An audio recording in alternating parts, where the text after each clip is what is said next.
The Yarmouk Plateau is predominantly an undulated flat plain, dotted with rocky outcrops.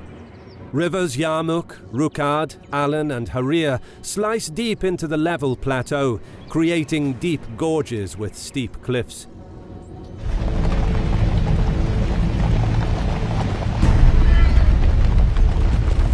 By his own words, the Armenian general regarded the Arabs as nothing more than impoverished, hungry, wretched Bedouins, and he offered Khalid food and gold to leave Byzantine lands, calling on the Christian general to embrace Islam in exchange for peace.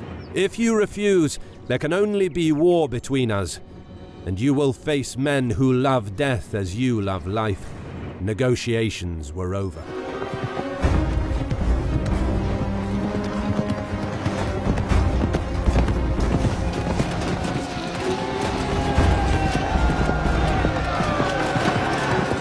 He anchored his battle line to the gorge in the south and arrayed his troops along the Alan River, stretching to the town of Jabia in the north.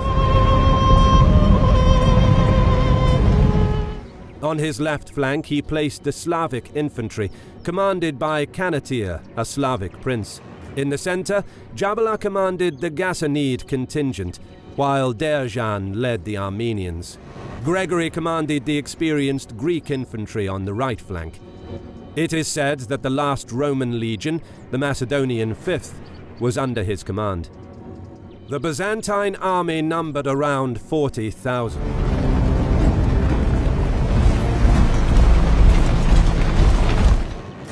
Across the field, Khalid stretched his infantry to match the length of the Byzantine line, with the left flank anchored on the gorge in the south, while his right flank reached the vicinity of the town of Nawa. He placed Amr in charge of the right flank, Shurabil and Abu Ubaidah in the center, and Yazid on the left, with archers mixed in with the infantry. Cavalry contingents were positioned to prevent breakthroughs, while Khalid took command of the hand-picked cavalry reserve. The Arab army was around 25,000 strong. The long battle line, stretching around 10 kilometers across the plain, would test the leadership of commanders on both sides. Early on August 15th, the two armies stared each other down. One Arab warrior came forward, dropped his shield and removed his armor, crying out, "I am Zara ibn al-Azwar." Several Byzantine officers challenged the Muslim champion. In a matter of minutes, Zara cut them down in single combat. More Muslim champions stepped forward, and as the dueling spectacle continued, Byzantine troops witnessed the slaying of many of their officers. Then, at noon, Van ordered the army to advance. Using his numerical advantage to extend the front, he forced Khalid to stretch his infantry thin, and he planned to probe the Muslim line for any weak spots that he could punch through.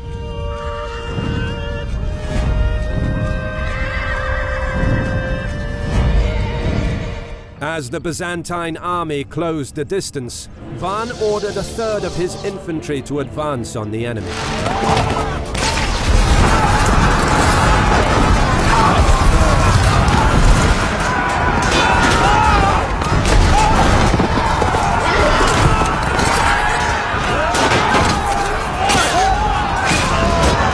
Early next morning, the Byzantine commander committed all of his troops forward. He intended to catch the Muslims unprepared during their morning prayers. During the previous night, he ordered the construction of outposts in front of his line to prevent any surprise attacks.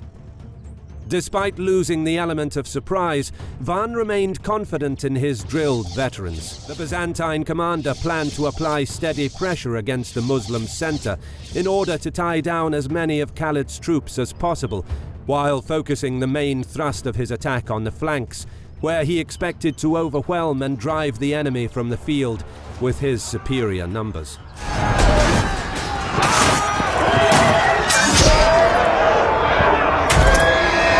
As the two armies clashed, Khalid's men held their ground in the center against the stalled Byzantine advance.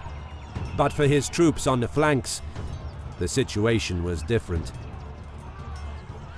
With Van's attack against the Muslim right flank broken, Khalid seized the moment to exploit the gap that had opened up between Kanatir and the Byzantine centre.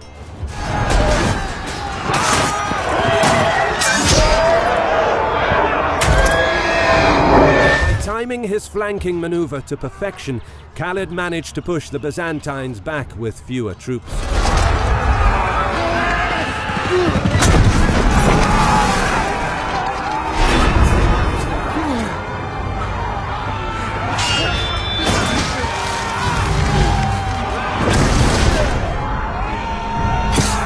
The Byzantine flank could have collapsed entirely.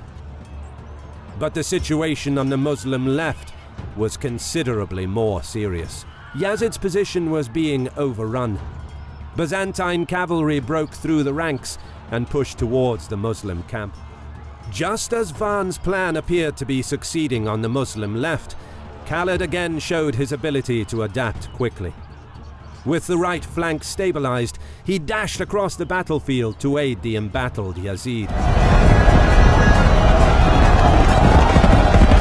He detached a cavalry contingent under the command of Dara ibn al-Azwar, ordering him to round the Byzantine centre. This decision proved crucial, for when Dara struck the flank of the Byzantine centre, he fixed them in place, preventing reinforcements from reaching Gregory to support his push against the Muslim left. The Greeks gave ground under pressure, suffering particularly heavy casualties. Finally, as dusk approached, the two exhausted armies ceased hostilities for the day. The battle resumed with the Byzantines again advancing on the Muslim line.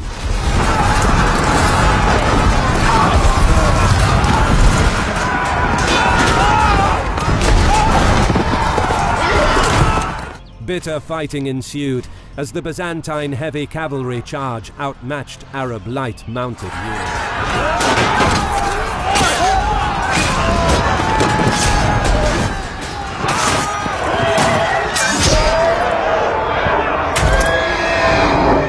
The fighting developed into a bloodbath as the outflanked Ghazanids took a heavy beating and retreated in disarray.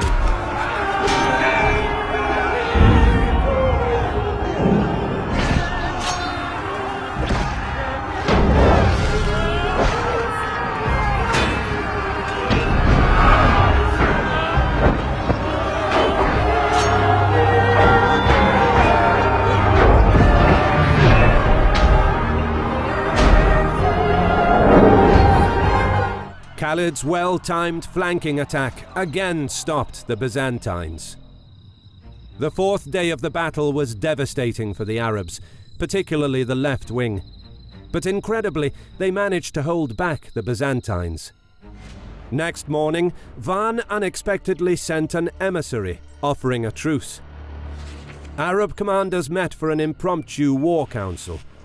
Khalid listened to his comrades, then stood up, saying, "The past 4 days tested our resolve. Now is not the time to concede. Now is the time to be decisive."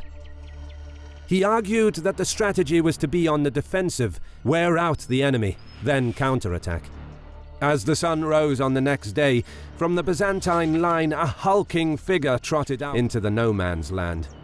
It was Gregory, the commander of the Byzantine right flank, reputed to be a formidable fighter.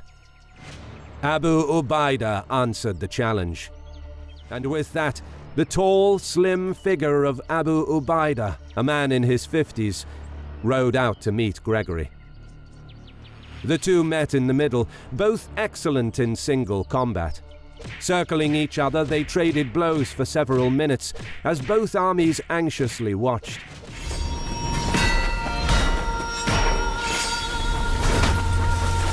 Then Gregory ran back towards his line. As the Arab general caught up with him, in a split second Gregory turned to strike. Abu Ubaidah ducked to evade the blow, striking the Greek general across the neck with his blade. Gregory dropped his sword and slumped. Moments later, Khalid ordered the Muslim line forward. Having spent most of the night reorganizing the troops, Khalid left a token force of cavalry behind the infantry divisions, spreading their formations to make it appear to the Byzantines like the disposition of the Arab army remained the same as it was during the previous day. And he took all of the remaining cavalry, hiding it in the shallow dips of the plateau. Some of the men in the Byzantine line could hardly believe that, despite such heavy losses, the Muslim army went on the offensive. As the clash in the center erupted, the Arabs pressed hard.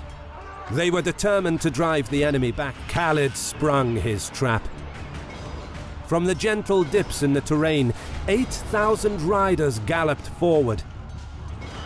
By amassing most of his cavalry, Khalid planned to surround the Byzantine left flank. Knowing that time was of the essence, he urged his men to ride fast and without hesitation. Speed would decide the outcome of the battle. Busy with commanding the troops in the center, Van glanced to the left and saw the ominous cloud of dust.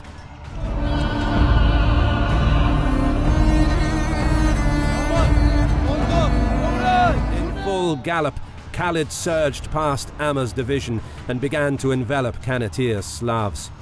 The rest of the Arab riders followed their general as he guided them around Byzantine ranks.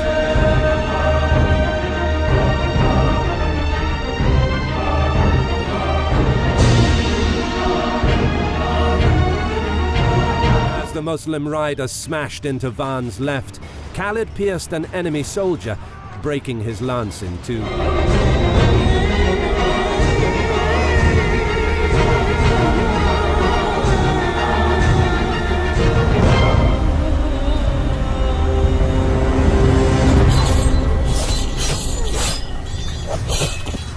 He drew his sword, striking anyone in a red tunic.